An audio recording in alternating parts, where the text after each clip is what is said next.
ബൈക്കിൽ കടത്തുകയായിരുന്ന 12.51 ഗ്രാം മാരക ലഹരി മരുന്നായ MDMA-യുമായി രണ്ടുപേർ പിടിയിലായി.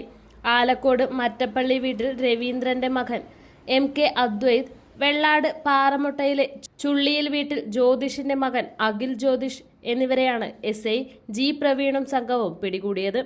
റൂറൽ ജില്ലാ പോലീസ് മേധാവിയുടെ കീഴിൽ പ്രവർത്തിക്കുന്ന ഡാൻസ് ഓഫ് ടീമിന് ലഭിച്ച വിവരത്തിന്റെ അടിസ്ഥാനത്തിലാണ് ഇന്നലെ വൈകുന്നേരം 4 മണിയോടെ ആലക്കോട് കുരിശുപള്ളിക്ക് സമീപം ബസ് സ്റ്റാൻഡ് റോഡരികിൽ വെച്ച് ഇവരെ പിടികൂടിയത്.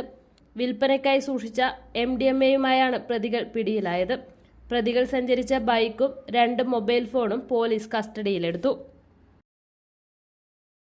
നിങ്ങൾ സ്വർണ്ണാഭരണങ്ങൾ വാങ്ങുമ്പോൾ വഞ്ചിതരാകാതിരിക്കാൻ ജാഗ്രത പാലിക്കുക. 2023 ഏപ്രിൽ 1 മുതൽ സ്വർണ്ണ പരിശുദ്ധി ഉറപ്പുവരുത്തുന്നതിന് കേന്ദ്ര ഗവൺമെന്റ് ആഭരണങ്ങളിൽ HUID നിർബന്ധമാക്കിയിരിക്കുന്നു.